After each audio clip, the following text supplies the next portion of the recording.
आयुष्मान भव।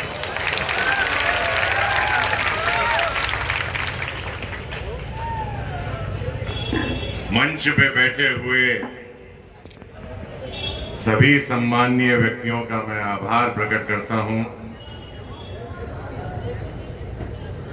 सबसे पहला नाम है श्री कमलापति वर्मा जी, जो गरीब बच्चों की पढ़ाई के लिए और गरीब बेसहाराओं की मदद हमेशा करते रहे हैं। हमारे प्रिंसिपल साहब के डिग्री कॉलेज के महेंद्र सिंह जी, बहुत बहुत आपका आभार। इस मंच के ऊपर कोई धृतराष्ट्र बैठा हुआ अंधा नहीं दिख रहा है। एक बार जोरदार तालियां बजा दीजिए दोस्तों। एक बात बता दूं, तालियां सेहत के लिए बहुत अच्छी होती हैं। अगर आप ताली बजाओगे, दोनों हाथों को पीटोगे, तो ये याद रखिएगा कि आपकी बॉडी में पूरे ब्लड का संचार होता है जो आपके ब्रेन तक पहुंचता है। इसलिए तालियां हमेशा बजाते रहा। बहुत बहुत धन्यवाद।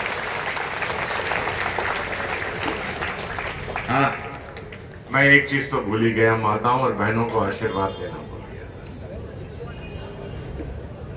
अखंड सौभाग्यवती भव। वो वाला आशीर्वाद नहीं, कैंसल। जो पितामह भीष्म ने एक बार माता गांधारी को दे दिया था और कहा था अखंड सौभाग्यवती भव, 100 पुत्र पैदा हो गए और ससुरे 100 के 100 निकम्मे ही पैदा हुए। सही कह रहा हूं? अपुत्र हो तो लौह पुरुष सरदार वल्लभ भाई पटेल जैसा हो, और पुत्र हो तो हमारे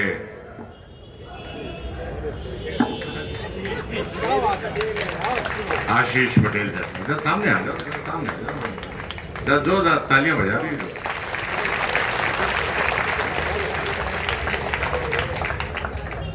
और पुत्र हो तो हमारे प्रिय शिवपाल यादव जैसा। दोस्तों, आपने उनकी राजनीति देखी है, लेकिन उनका योगदान नहीं देखा है। उन्होंने अपना पूरा जीवन लोगों की सेवा में समर्पण किया है। वो मैंने देखा है और मैं उनको करीब 50 साल से जानता हूँ। बहुत रेगुलर आता रहा हूँ यहाँ पर और लखनऊ में भी, लेकिन उनका हर पल मैंने देखा है कि उन्होंने अपना ज्यादा समय लोगों की सेवा में लगाया है। और मुझे पूरा विश्वास है कि वो किसी भी पार्टी से खड़े हो जाएं, वो हमेशा विजयी रहेंगे। वो अजेय हैं, वो पितामह भीष्म जैसे हैं, जिनको ईश्वर ने इच्छा मृत्यु का वरदान दिया था। ऐसे ही उनको अजय होने का वरदान जो है शिवपाल यादव जी को, ये हमेशा अजय रहे।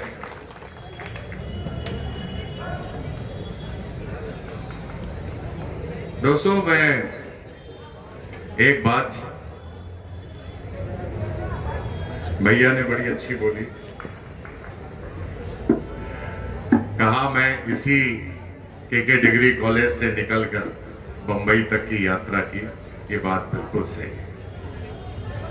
मैं इसी कॉलेज में पढ़ा और बड़ी कोशिश की कि मैं ग्रेजुएट करूं, और ग्रेजुएट करने के बाद मैं बंबई जाऊं ताकि मैं फिल्म इंस्टीट्यूट पूना या एनएसडी या किसी बड़ी संस्था में जाकर मुझे एडमिशन मिले और मैं एक बहुत बड़ा कलाकार बन जाऊं। ये सोच के मैंने पढ़ाई बहुत मेहनत से कर रहा था यहाँ पे, लेकिन फिर वही कहूँगा, कमबख्त 2 साल पढ़ता रहा लेकिन पास होके नहीं दिया। दोनों बार फेल होने के बाद यहाँ से यात्रा की बंबई की। मैंने कहा अब मेरा तो यहाँ गुजर बसर होने वाला नहीं है, चलो बंबई चलते हैं, शायद वहां कोई अपनी फरियाद सुन ले। तो मैं लोगों से कहता था कि मैं के डिग्री कॉलेज का 2 बार फेल होने वाला छात्र हूं, और फिल्म लाइन में अपनी किस्मत आजमाने आया हूँ।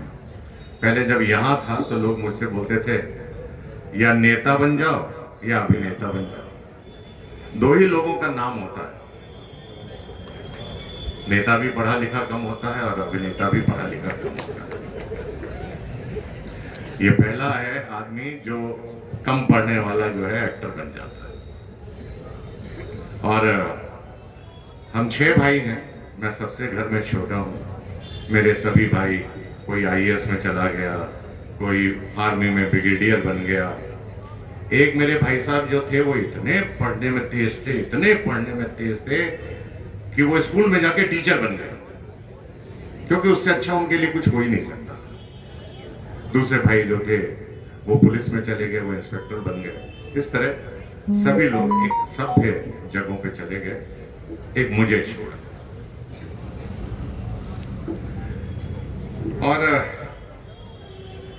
वहां से मैंने अपनी यात्रा शुरू की। पहला सीरियल मुझे जो मिला था वो महाभारत मिला। आप सभी लोगों ने देखा होगा। आचार्य द्रोण का रोल करने का सौभाग्य प्राप्त हुआ। और उस वक्त मैं काफी यंग था, करीब मेरी उम्र 30 साल की थी, बहुत यंग था। और हीरो बनने की आशा लेके बम्बई पहुंचा था और ये सोचता था कि शायद मुझे कोई हीरो का रोल दे देगा। लेकिन मुझे एक 100 साल के मैंने अपने जीवन की यात्रा शुरू की और द्रोणाचार्य का रोल बहुत बड़ा हिट हुआ। पूरे विश्व के पटल पर मैं ये कह सकता हूँ, पूरे भारतवर्ष में उस वक्त कर्फ्यू लग जाता था जब महाभारत आती थी।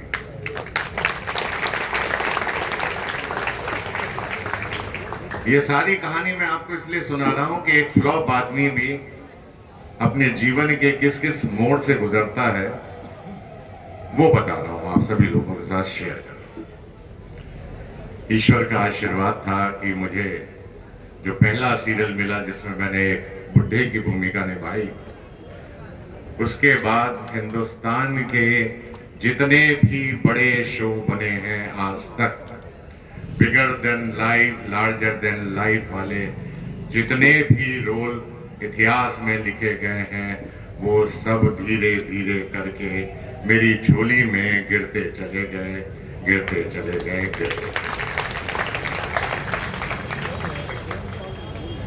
दोस्तों 37 साल हो गए, 37 ईयर्स।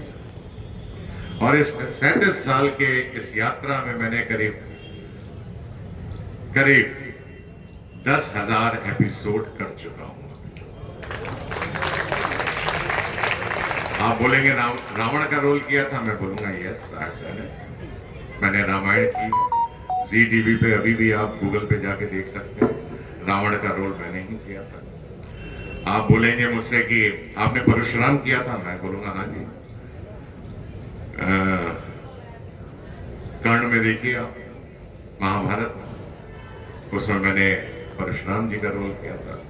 महाराणा प्रताप, पृथ्वीराज चौहान, चाहे कोई भी बिगर देन लाइफ वाला रोल हो, वो चैनल भी यही कहता था कि हमें सुरेंद्र पाल जैसा कलाकार चाहिए, दमदार, ताकतवर और जिसकी भाषा में बहुत क्लिष्टता हो, हिंदी बहुत अच्छी बोलता हो, तो इस तरह का कलाकार चाहिए। तो इस तरह मुझे बुलाया और मुझे लगता है कि मुझे बुलाने का सबसे बड़ा श्रेय मैं दूंगा तो के डिग्री कॉलेज के अपने अध्यापकों को दूंगा,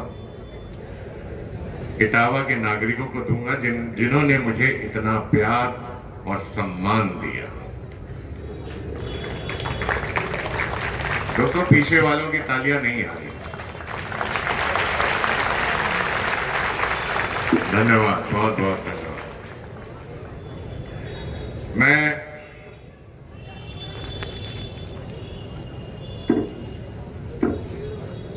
जश्न पूर्णम खरीद सकता हूं, मैं जश्न बरहम खरीद सकता हूं।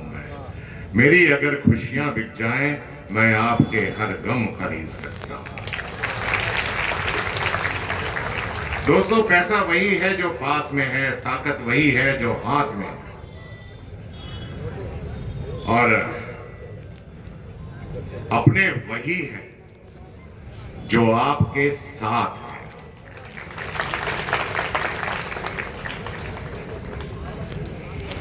एक अशोक यादव जी ने कविता पढ़ रहे थे तो मुझे भी एक कविता याद आ गई थी जो मैं आप लोगों के साथ शेयर करना चाहूंगा। कविताएं सिर्फ सुनने के लिए नहीं होती हैं, ये कविताएं हमारा मॉरल बनाती हैं, हमें जीवन में चलने की राह दिखाती हैं, हमें खुशियां देती हैं, हमारे अंदर एक ऊर्जा पैदा होती है। तो दोस्तों, एक कविता मैं भी आपके साथ बताता हूं। एक दिन मेरा बेटा कंधे पर बैठा बैठा कंधे पर मेरे खड़ा हो गया। बोला, पापा देखो मैं आपसे बड़ा हो गया। मैंने कहा, बेटा ये इस गलत फहमी को जकड़े रखना, लेकिन अपने पापा का हाथ पकड़े रखना। जिस दिन ये हाथ छूट जाएगा, याद रखना तेरा हसीन सपना टूट जाएगा। ये दुनिया इतनी हसीन नहीं है बेटा, तेरे पांव के नीचे जमीन नहीं है। मैं तो तेरा बाप हूं, मैं तो बहुत खुश होऊंगा जिस दिन बेटा तू मुझसे बड़ा हो जाएगा। लेकिन बेटा मेरे कंधे पर नहीं, जिस दिन तू अपने पांव पर खड़ा हो जाएगा उस दिन तेरा ये बाप तुझे सब कुछ देकर तेरे कंधों पर हमेशा के लिए चला जाएगा, चला जाएगा, चला जाएगा।